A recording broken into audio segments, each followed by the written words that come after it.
Lift the lid on a bamboo steamer, and a cloud of hot, aromatic steam bursts into the air, revealing plump, glistening dough pockets resting inside. It is one of the most comforting, universally loved culinary experiences on the planet. 1800 years ago, during the Eastern Han Dynasty, a physician named Zhang Zhengjing engineered the first dumpling. Returning to his ancestral village during a brutal winter, Zhang found the locals suffering from severe frostbite, particularly on their ears. To treat them, he wrapped a warming mixture of mutton, black pepper, and medicinal herbs inside small scraps of wheat dough, folded them into the shape of a human ear, and boiled them. He distributed these ear-shaped packets alongside bowls of hot broth. This practical delivery system helped villagers survive the freezing temperatures, and the recipe endured long after the winter passed. Today, the West often uses the word dumpling as a catch-all term for any lump of boiled dough.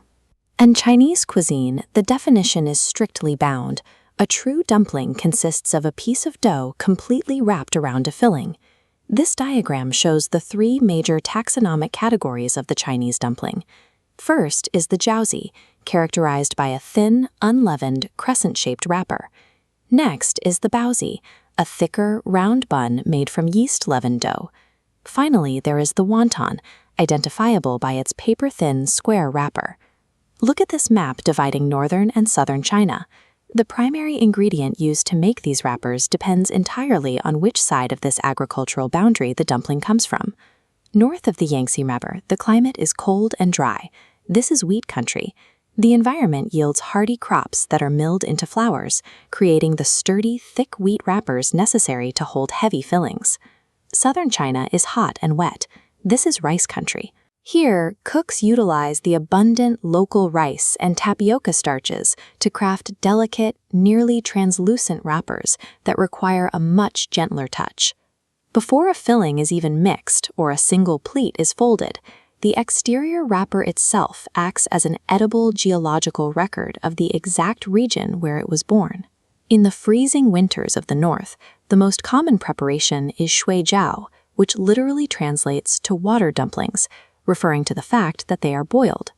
Dropping dough into a rolling boil creates violent turbulence.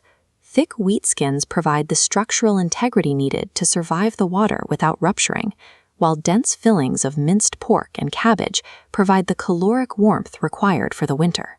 Travel west to the mountainous, highly humid Sichuan province, and the culinary strategy changes. Here you find chow shao. The name translates to crossed hands, mimicking the specific folding technique used to wrap these soft wontons. These wontons are served in a bath of numbing Sichuan peppercorns and spicy chili oil. The intense heat of the spices triggers a sweat response in the body, a natural cooling mechanism to cope with the oppressive local humidity. These regional variations function as environmental countermeasures, either fortifying the body against freezing northern winds or cooling it down in the sweltering western mountains. In Shanghai, the xiaolongbao, or soup dumpling, represents a marvel of structural engineering. Chefs make a pork broth heavily fortified with collagen, chilling it until it sets into solid gelatin. These cubes are wrapped inside the dough. When steamed, heat melts the gelatin into liquid, creating a pocket of hot, pressurized soup sealed inside.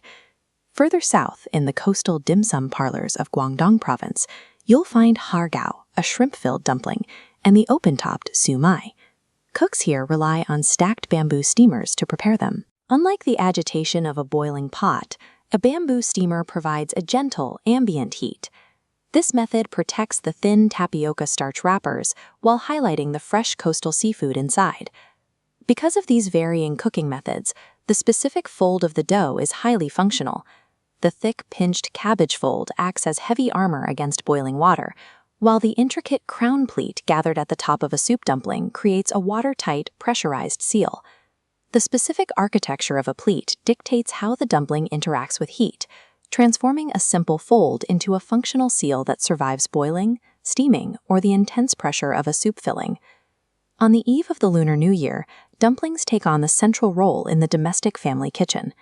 Families prepare thousands of crescent-shaped jiaozi because they perfectly resemble the yuan bao, the boat-shaped gold and silver ingots used as currency during the Ming Dynasty.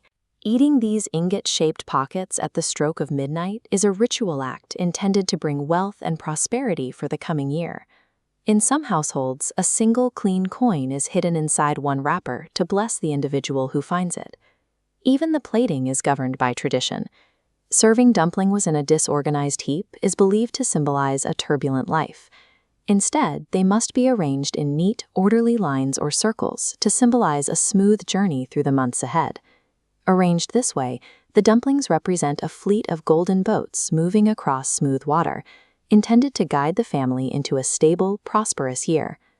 The labor-intensive act of wrapping the dumplings, known as jiaozi, is a required communal activity. It forces the entire extended family to gather around a single table, working in a coordinated assembly line to produce enough food for the night. Zhang frostbite remedy has endured for 18 centuries, adapting to every climate and province in China. While the regional ingredients and thermodynamic folds vary, the necessity of the assembly line remains, a meal that cannot be completed without a family gathered together to wrap it.